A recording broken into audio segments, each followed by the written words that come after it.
OK, donc avant de débuter votre présentation, j'ai quelques petites consignes à vous lire. Équipe 5, cas de management niveau universitaire. Je ferai la lecture des règlements, puis vous pourrez commencer votre présentation après la présentation des juges. Le temps commence dès que l'un de vous débute la présentation. La durée de la présentation doit se situer entre 15 et 20 minutes. Une pénalité d'1 point par 30 secondes manquantes vous sera imposée. Le décompte du temps sera indiqué à l'aide de cartons lorsqu'il vous restera 10 minutes, 5 minutes, 1 minute et 30 secondes. Le décompte des 10 dernières secondes sera effectué à l'aide de mes mains. La présentation sera alors terminée. Les juges auront ensuite droit à une période de questions d'une durée maximale de 5 minutes. J'invite maintenant les juges à se présenter. Monsieur, moi c'est Lick, coordonnateur en groupe 2. Je suis celui qui s'occupe de la gestion des communautés. Merci, cofondateur, cofondateur et président dans le groupe 2. Miguel Mémoire, président de Relation Management, qui nous fait de la relation publique. Catherine Patnaud, directrice de compte chez Relation Management. Juste une petite question, en fait, le décompte, je suis assuré qu'en fait, on peut tout avoir, là, au moins avec les yeux, une fois, sans même baisser la planchette. OK. C'est bon? Oh, ouais. Puis l'électrique, en fait, ça se trouve. C'est celui complètement à droite, là. Ouais. Ouais. Tu fais on peut avoir le visuel. Ok, peut-être tu l'électrique. Vous pouvez donc mettre son de l'ordinateur. L'autre à côté, je pense. C'est lui carrément à gauche, en haut à gauche. Fait que dans le fond, je vais commencer par présenter mon équipe. On a Étienne ici, spécialiste en gestion de personnel, comptabilité. Sam, qui est plus spécialiste sur les comportements du consommateur. Et moi-même, Timothée, qui est plus côté image de marque, marketing. Par ailleurs aussi, on fait toute partie du regroupement des étudiants entrepreneurs de l'Université Laval, le réel. Puis justement, on est des passionnés d'entrepreneuriat, fait que sur ce projet-là, on était motivés à fond, là, puis ça nous a vraiment allumés. Puis dans le fond, c'est ça, on fait des activités entrepreneuriat, c'est notre fort. Fait que c'est ça, on va commencer. EnviroPub, dans le fond, c'est une entreprise éco-responsable. Mais non seulement ils sont éco-responsables, mais ils offrent la possibilité à tous les conducteurs de véhicules électriques de pouvoir réduire les coûts qu'on sait qui sont exorbitants, en fait, des voitures électriques, à l'aide justement d'en s'en servant comme support média, en y affichant de la publicité. On a trouvé ça vraiment bien, en fait. Puis les forces, faiblesses, opportunités, menaces. Au niveau de l'innovation, c'est une nouvelle manière en fait de faire de la publicité qui n'est pas vraiment connue par tout le monde.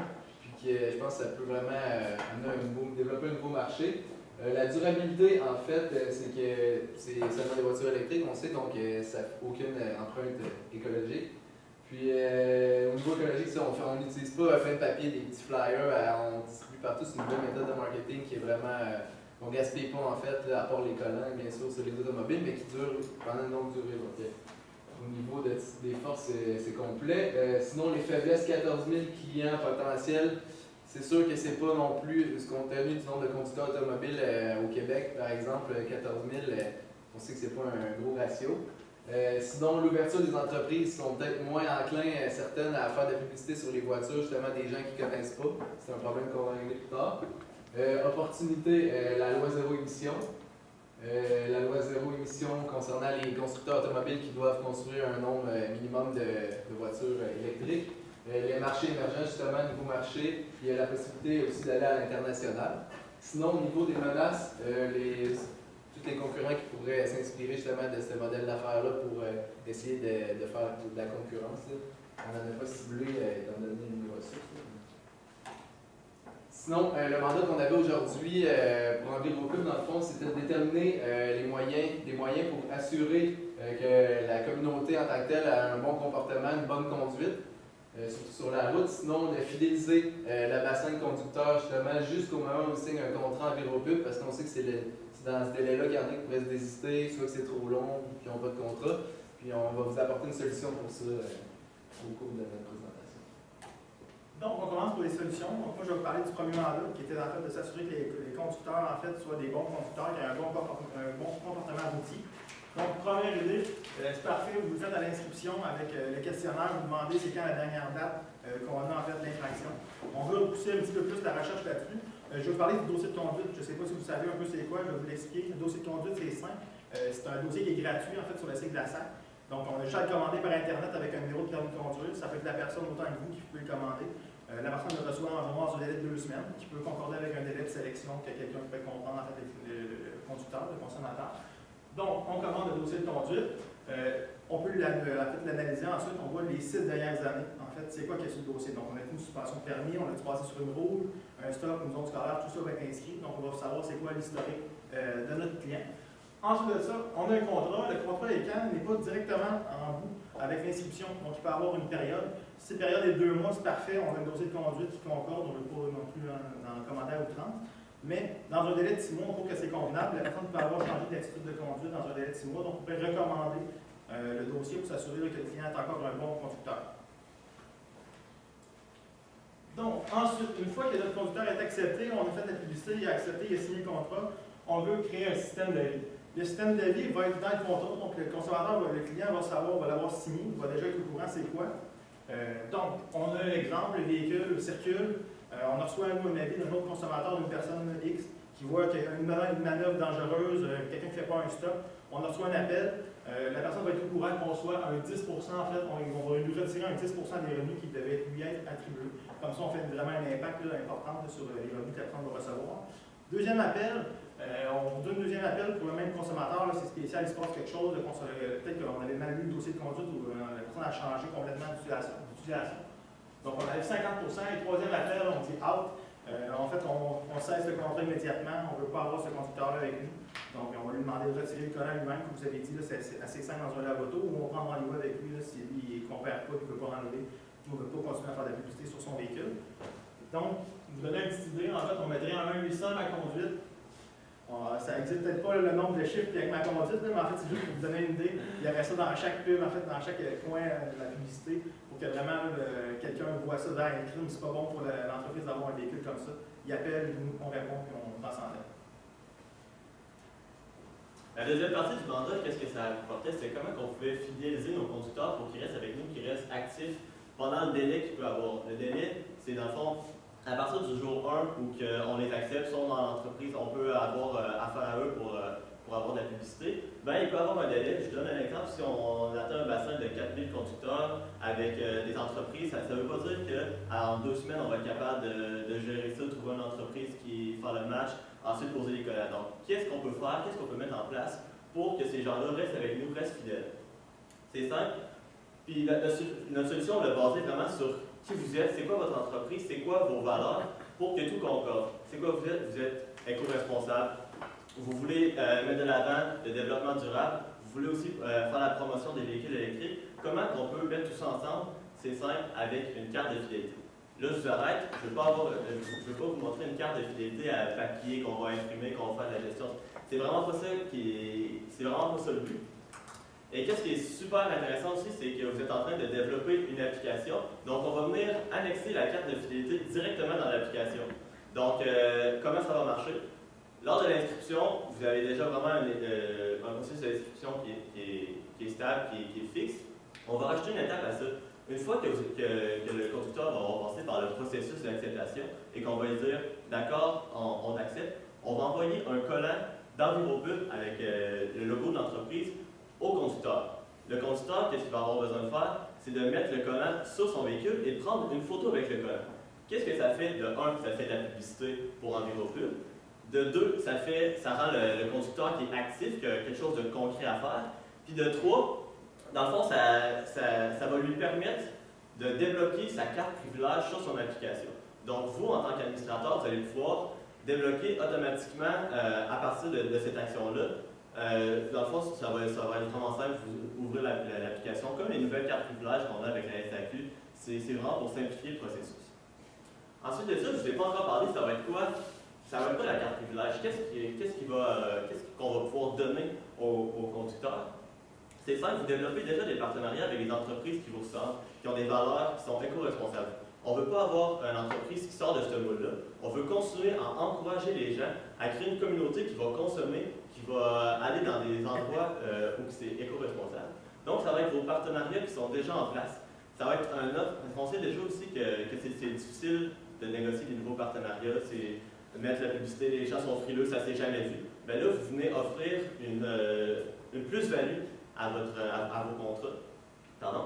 Une plus-value à vos contrats. Donc, en plus, par exemple, ces entreprises-là font déjà affaire avec Antidote qu'on voit à Québec, ils paient pour ça. Vous le faites gratuitement, puis vous le faites auprès de vos conducteurs. Donc, c'est vraiment ça l'idée. tout le monde est gagnant. Il y a l'entreprise qui est gagnante de faire fidéliser les conducteurs chez eux. Il y a le conducteur évidemment qui reste actif, qui reste fidèle auprès de vous, qui est intéressant, il rentre dans la communauté avec sa carte, ça fait de la publicité en plus de ça. Puis finalement, vous encouragez les co-responsables au sein de la communauté. Une autre chose qui est super simple, mais qu'on trouvait important de venir ajouter, le conducteur va déjà avoir une infolette, c'est déjà dans le processus d'inscription, mais ça va être vraiment important de venir mettre des photos d'un rang dynamique. Des photos de quoi? C'est des photos des véhicules qui sont déjà lettrés, qui ont déjà la publicité, pour qu'il y ait toujours un exemple de à quoi s'attendre. Ça peut le rassurer aussi, des fois on s'imagine, ok, il va y avoir des logos partout, ça sera pas vide. Mais on a déjà vu des exemples, puis c'est beau, puis c'est ça qu'il faut qu'on transmette aux conducteurs. Des statistiques, il faut qu'il sache aussi que si lui, il n'a pas eu affaire encore avec votre entreprise, que c'est pas rendu son tour, que vous êtes encore actif, par exemple, ce mois-ci, on a lettré 50 véhicules. Donc là, il sait que son tour s'en vient bientôt. Puis tout ça, ben, qu'est-ce que ça crée? Ça crée du dynamisme, puis ça reste au cœur, ça reste fidèle. Fait que le jour que vous allez l'approcher et dire, OK, c'est ton tour, une entreprise sélectionnée, ben, il va être déjà allumé, puis il ne vous aura pas oublié. Donc, on va parler de l'échéancier. Comment on arrive à tout ça? C'est assez simple, en fait. On veut avoir de l'adaptation. En fait, on est parti de ce que vous nous avez montré. On va adapter en fait, avec les solutions que vous nous apportez. Donc, premièrement, adapter l'infolette, comme mon collègue vient de vous parler. Donc, faire des petits ajustements, trouver des statistiques, mettre des photos, tout ça. Cette période-là, on parle d'environ de 1, ça peut être de 1 à 6 mois, là, juste bien l'implanter, puis être sûr avec la carte de fidélité, tout ça dans l'application, ça peut être compliqué. On va continuer aussi en fait l'adaptation avec le dossier de conduite, donc s'assurer qu'il y a une bonne commande en fait, à chaque client qui s'ajoute, qu'on reçoit le dossier de conduite et tout ça. On a du partenariat. En fait, là, il faut travailler fort pour aller chercher le plus de partenariats possible. Ça peut être long. C'est une période qui va être plus longue que l'adaptation. Il faut s'assurer d'être constant, d'aller chercher des vendeurs s'il le faut. Il faut s'assurer d'avoir une compétence dans ce domaine-là parce que c'est là qu'on va aller chercher des consommateurs à cause qu'on est capable de fournir de la publicité. Qu'est-ce qui est intéressant avec les partenariats, c'est que le travail est déjà en place. C'est déjà ça que vous faites, vous approchez les entreprises c'est juste une plus-value. Donc, ça va vraiment bien s'annexer avec le travail qui est déjà en cours au sein de l'entreprise. Finalement, le contrôle, on veut contrôler bien sûr l'ensemble de qu'est-ce qui se passe avec l'enviropub. Donc, que ce soit du contrôle aux soins, la personne qui s'assure du dossier de conduite qui est bien, avec les partenariats, avec les conducteurs, qui est un peu ton travail. Puis la carte de fidélité, en fait, ce qu'on voudrait intégrer à plus grande échelle, là, une fois qu'il va y avoir vraiment le cours des conducteurs, c'est un système de scan directement sur l'application. Puis on va être capable, en fait, dans les personnes avec qui on va avoir fait des partenariats, de scanner la carte de fidélité de chaque conducteur Enviropub. Puis, dans le fond, ça va permettre d'avoir des données aussi, là, soit pour nous, pour Enviropub, en fait, puis pour le partenaire, là, il va pouvoir savoir, OK, ben, j'ai eu 50 clients de plus grâce à leur carte de fidélité. Moi. Il y a des conducteurs qui viennent chez nous qui ne venaient pas avant parce qu'ils ont des rabais ou parce que... Dans le fond, au début, on sait que ça peut être très compliqué, là, un système de scan, là, mais à mesure que ça va grossir 10 000, 20 000 conducteurs, là, ça vaut la peine d'investir là-dedans. Ça donne du concret aussi, là, savoir les chiffres qui investit, combien ça rapporte. Finalement, le budget, en fait, on parle de matériel publicitaire, la partie la plus foncée. C'est quoi qu'on parle de là? C'est les collants. En fait, les collants qu'on vous avait parlé au début, qu'on colle sur chaque véhicule, chaque personne qui adhère à la communauté Enviropub, parce qu'on veut que ça devienne une communauté. Donc, ça peut être un coût, dépendamment de la quantité que vous allez pouvoir imprimer. Ça va être un coût à considérer parce que ça ne sera pas une gratuité, finalement, les collants. Ensuite de ça, on a les partenaires. Les partenaires, je vous parlais tout à l'heure de vente. Si en fait vous n'êtes pas capable d'aller chercher tous les partenaires avec seulement 2 personnes, je ne sais pas votre équipe c'est combien. Mais en fait, si par exemple il faut aller chercher les partenaires, il faut aller chercher les agents, les vendeurs, ben là ça peut être un coût aussi assez dispendieux, dépendamment de la zone que vous voulez couvrir là, avec votre projet. Vous êtes parti à Terrebonne, vous venez de Terrebonne, je me dis que dans ce coin-là, c'est parti. Donc si vous voulez couvrir le Québec, ça va prendre du réseau. Et ensuite de ça, on a la gestion encore de tous les coûts. La gestion, vous allez voir le dossier de conduite, les systèmes d'avis, lorsqu'on a son appel, qui va gérer ça. Donc ça va être de modifier l'équipe, d'ajuster aussi la gestion de tout ça. Puis encore là, au niveau de l'application, je ne sais pas si vous avez un développeur qui travaille avec vous ou quoi que ce soit, mais dans le fond, travailler avec lui, souvent ça peut être un long processus d'intégrer des nouvelles plateformes, faire des tests avec des échantillons, des conducteurs qui sont déjà venus faire des tests avec eux autres. C'est surtout ça. Donc, En conclusion, Enviroville, en fait, on est là pour vous aider en fait, avec des solutions. On voulait savoir le comportement du consommateur. On vous rappelle les petites idées. C'est quoi? En fait, c'est de s'assurer d'avoir des bons conducteurs avec le dossier de conduite qui est gratuit sur la SAC. On ne savait pas si vous y avez pensé, mais ça va être important de le pousser là-dessus. C'est gratuit, puis ça peut vraiment vous aider. Ensuite, là-dessus, la solution. Oui, ben, dans le fond, il va y avoir en temps la carte fidèle. Puis qu'est-ce qui est intéressant aussi que je vais encore mettre de l'avant, c'est que c'est super simple. Vous êtes une start-up, on sait, on en côtoie tous les jours. Il y a 1 million de choses à faire. On ne veut pas rentrer dans un processus qui est super lourd, mais annexer les solutions qu'on vous a proposées aujourd'hui, c'est vraiment simple, ça peut se faire à court terme. Fait que c'est dans cette optique-là qu'on a développé notre approche envers vous aujourd'hui. Donc la carte fidèle qui fidélise à la fois le conducteur vers vous, le partenaire que l'offre de service que vous lui proposez est encore plus alléchante, puis vous qui gagnez à fidéliser à la fois vos partenaires et les conducteurs. Donc c'est ça. C'est parfait. C'est tout. Voilà, merci. Merci de votre écoute. C'était très bon travail, boys. Petite question pour vous. Vous mettez des pénalités quand on a des appels. On a déjà, je vous mets en contexte réel, on a déjà un numéro sur les WhatsApp qui sont Cool. on a reçu des appels jusqu'à présent, mais qui ont juste dit des bons commentaires au conducteur. Qu'est-ce qu'on pourrait faire dans cette optique-là? C'est à calculer d'un chiffre, là, il va y avoir un système de prime. S'il y a 8 personnes qui appellent pour le même conducteur et qui disent il conduit vraiment bien, il est courtois, puis ça, on pourrait peut-être avoir des petites primes, pas nécessairement des grosses primes parce que ça peut être très coûteux, mais c'est pas un 5$, 2$ par mois de plus.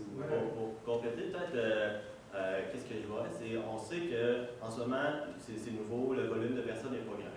Mais on sait que si, à plus long terme, il va y avoir beaucoup de monde qui vont vouloir avoir de la publicité sur leur voiture, et les contrats, ils ont une échéance.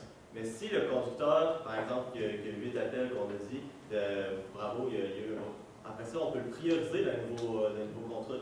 Le mettre conducteur étoile à partir de ce moment-là, quand cette personne-là n'a plus de contrat, ben, il est priorisé dans la liste des nouveaux contrats à place de les 600 conducteurs qu'on n'a jamais fait affaire avec eux. Donc, le prioriser, lui, ça stabilise ses revenus, puis il ne reste pas comme 3-4 mois avec des paiements complets sur son On pourrait établir un genre de système de classement des conducteurs, puis offrir justement les contrats les plus lucratifs aux meilleurs conducteurs, en fait. Mettre sa photo dans la ligne avec un sourire.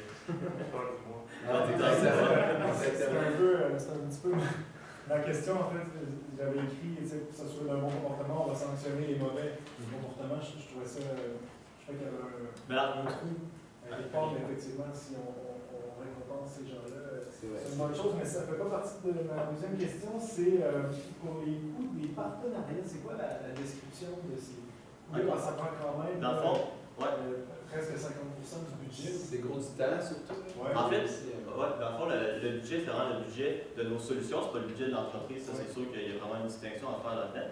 Puis qu'est-ce qu'on veut, c'est à cause qu'on veut, le développement de partenariat, c'est beaucoup de temps. Ça ne sera pas un budget, on ne va pas avoir besoin de physiquement donner 10$ pour développer le partenariat. Mais c'est vraiment de le faire correctement, puis le temps, ça va être long à gérer, ça va être aller chercher des nouveaux partenaires qu'on n'avait peut-être pas pensé au départ, mais là, ça peut devenir plus avantageux si le partenaire, par exemple, le Resto du Coin, offre en plus un rabais qui vient fidéliser une clientèle dans cette entreprise-là éco-responsable, mais là, ça élargit notre vision, ça élargit le nombre d'entreprises qu'on peut aller approcher pour faire de la publicité ces véhicules. Donc là, ça augmente le temps, c'est vraiment plus au niveau temporel qu'on va avoir à investir. C'est ça, comme on a dit tantôt, le partenariat, c'est vraiment, vraiment important. C'est comme la base de tout. C'est là qu'on va aller chercher nos clients. Puis si on passe, par exemple, 40% de notre temps sur les partenariats, parce qu'on va être solide, mais on ne passera pas ce temps-là sur l'application, par exemple, de développement. Exactement.